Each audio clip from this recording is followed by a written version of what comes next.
Meanwhile, the election now, believe it or not, just 1 day, 1 week, I should say, from tomorrow. And there are some pretty important things you need to know.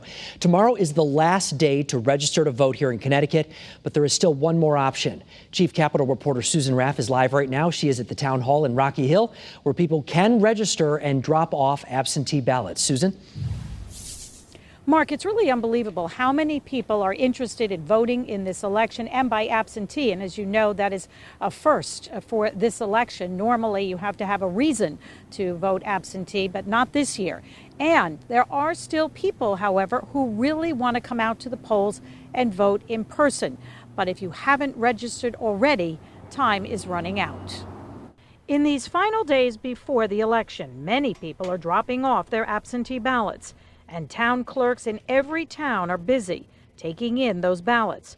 All of them will be counted on Election Day.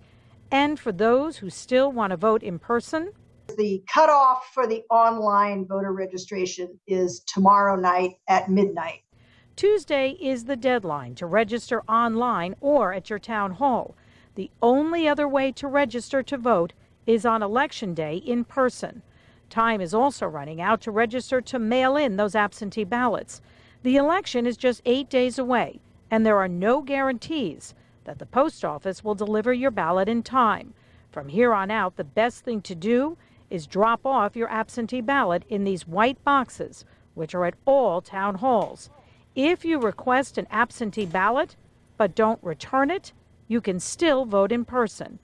There is so much interest in the 2020 election, and the number of those registering to vote is unprecedented.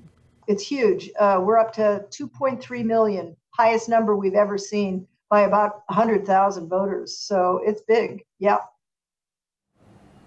The Secretary of the State hopes that absentee ballots and other forms of early voting will give people a chance to do their voting and reduce some of the long lines on Election Day. Coming up on Eyewitness News at 6, there's another deadline looming, and this one has to do with absentee ballots and if you want to make some changes. We are live in Rocky Hill. Susan Raff, Channel 3 Eyewitness News.